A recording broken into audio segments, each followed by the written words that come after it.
जायदाद में बंटवारे को लेकर एक भाई और 3 बहनों में आपस में लड़ाई छिड़ी। बंटवारा कोर्ट केस गया, लेकिन अब वो बात आ गई हैरेसमेंट पे, डॉरी पे, जिन बातों को लेकर विवाद बढ़ता चला जा रहा है। दोनों पक्षों की बात सुन के हम आपको बताएंगे कि क्या है सारा मामला, ये जानिए। ये कार्रवाई आगे बढ़ाई जाने की कोशिश की जा रही है। कोर्ट केस फाइल कर दी गई है, लोकल थाने भी इन्वॉल्व कर दिया गया है, डीएसपी को बता दिया गया है, एसएसपी को बता दिया गया है। 2018 में आपने किस तरीके का केस किया था? सर ये कि डॉरी का था, डोमेस्टिक वायलेंस का था। मेरी जो थी डोमेस्टिक वायलेंस की कंप्लेंट थी जी। बस उसी को लेके मुझे आज तक बस तंग ही कर रहे हैं ससुराल वाले। कभी मतलब आए दिन बस घर से निकाले के धमकी। मेरी सास है, मेरी नंदे हैं। अच्छा, फुल्लो देवी। जी, जो आपके बेटे ने आप पे आरोप लगाए हैं कि हाँ। प्रॉपर्टी का दिक्कत है, हाँ जी, क्या बात है? क्या पता जी क्या चक्कर। उन्होंने कहा भी मेरे नाम करा दो। थम भाग जरूरत है, ना लड़कियाँ मिलनी चाहिए ना तो मिलनी चाहिए। चक्कर ये है उनका। हफ्ता मैं कहाँ जाऊँगी। 20% का हक मांग रहे हैं, क्या उनको हक नहीं मिला? 20% तो मिल रहा सुनो, फिर लड़ाई क्यों करा। हाँ, मैं तो नहीं कहूँ जब मेरी देख नहीं पड़ा नहीं, ना मनो दवाई ने पूछा ना बुट्टी ने पूछा। सेवा कौन फिर कर रहा है? वो बस ये लड़कियाँ छोटी सी ये कर रही है। ठीक है। क्या जगमिंदर आपकी सेवा कोई करते हैं? ना जी, वो कभी पूछता भी नहीं।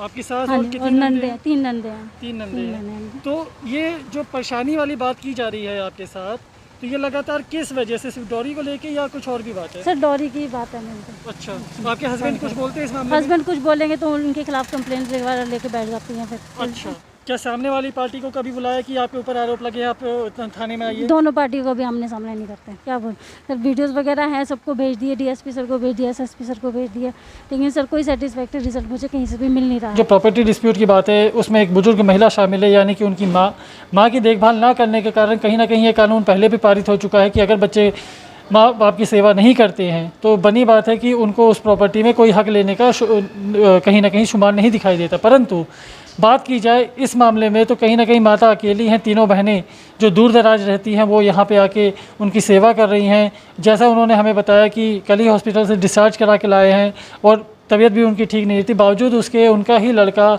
आज उनकी देखभाल नहीं करके इस तरीके की बातें आ रही है। अब देखना ये है कि आगामी समय में इस मामले में क्या विचारधारा या फिर क्या दिक्कत परेशानियों का सामना आपस में कलह के अनुसार रहेगा और पुलिस इस पर क्या कार्रवाई या क्या जस्टिफिकेशन कराती है। जी ममता, क्या दिक्कत आ रही है? आपके भाई आप कह रहे हैं कि आप उनको कोई शेयर नहीं देना चाहते हैं और घर से बाहर निकालना चाहते हैं, तो बताइए क्या बात है? सर ऐसा कुछ भी नहीं है। आप ऊपर जाके देखिए, 20% शेयर उनका है। 2 कमरे उनके मिले हैं, एक किचन है, कॉमन बाथरूम है, 2 रूमों में दोनों में कब्जा कर रखा है। ऊपर से उन्होंने ड्राइंग रूम पर भी कब्जा कर रखा है। 20% शेयर तो अपना ले रखा है, 20% से एक्स्ट्रा भी अपना ले रखा है। और मेन उनका सर देखिए 20% के हिसाब से इनके 2 कमरे हैं। हमारे पास पेपर है, इनको 2 कमरे मिले, किचन मिला, कॉमन बाथरूम मिला।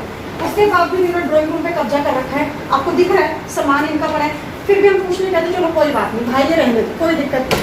लेकिन यहाँ पे आप कंडीशन देख सकते हो, इनके सोफाज हैं, प्रॉपर कवर बिछे हैं, कुशन बिछे। हमारे सोफे पे एक पे भी कवर नहीं है।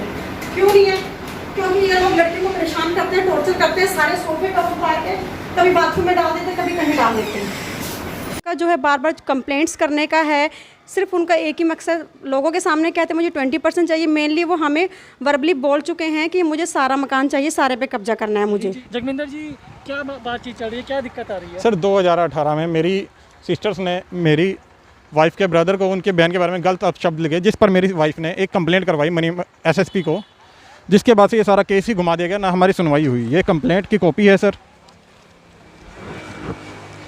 2018 की, और ये वो मैसेज है जिस पे उनको किया गया।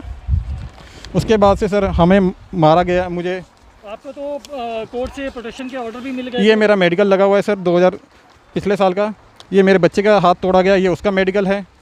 और ये उसके बाद हमने हाई कोर्ट में केस फाइल किया। ये केस की कॉपी है। हाई कोर्ट में लाइफ एंड लिबर्टी का केस किया है, जिसके भी ऑर्डर की कॉपी ये लगी हुई है कि हाई कोर्ट से ऑर्डर हुए हैं इनको कार्रवाई करने के लिए, जो आज तक नहीं हुई है। चीज़ तो वो आप पे भी कह रहे हैं कि आप भी उनको वर्बली कह रहे हैं कि आप सारा मकान पे कब्जा करना चाहते हैं। सर हम क्यों करेंगे? हम तो यहाँ रहते ही नहीं हैं। हम तो माँ की देखभाल के लिए आते हैं ना यहाँ पे। हम क्यों करेंगे? मैं वेल सेटल हूँ अपने अम्बाला में, अपने हस्बैंड के साथ जॉइंट फैमिली में रहती हूँ। मैं अपनी मदर को, अपने फादर इन लोगों को, मदर इन लोगों को, हस्बैंड को छोड़ के यहाँ क्यों आऊँगी? मेरे हस्बैंड का वहाँ बिजनेस सेटल बिजनेस है, तो वो अपना बिजनेस छोड़ के यहाँ क्यों आएंगे? हम यहाँ क्या खाएंगे यहाँ आकर, बताइए मुझे। अभी जो आपकी माता है जिनसे हमने अभी बातचीत की, बीमार चल रही है, उनकी दवाई मतलब उनकी क्या दिक्कत है?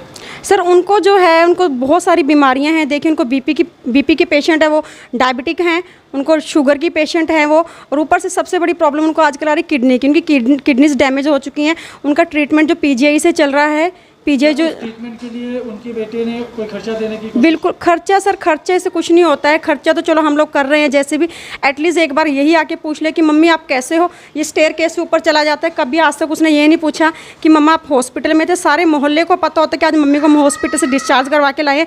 सब मोहल्ला, सारा मोहल्ला पूछता है माता जी कैसे हैं, मम्मी ठीक है आपकी।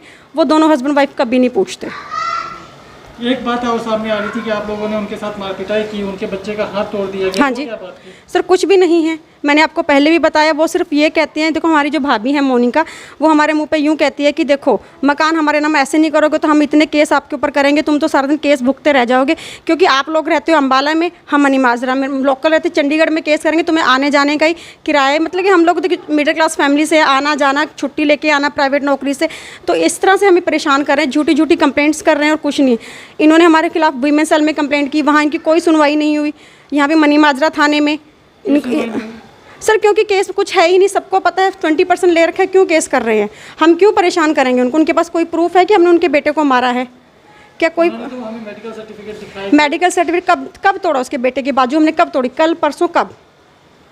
ये बात पिछले साल की है। पिछले साल की है, ठीक है ठीक है। तो आपने उनसे पूछा कि जब उनके बेटे की बाजू टूटी थी क्या उन्होंने 100 नंबर पे फ़ोन करके पुलिस को बुलाया था?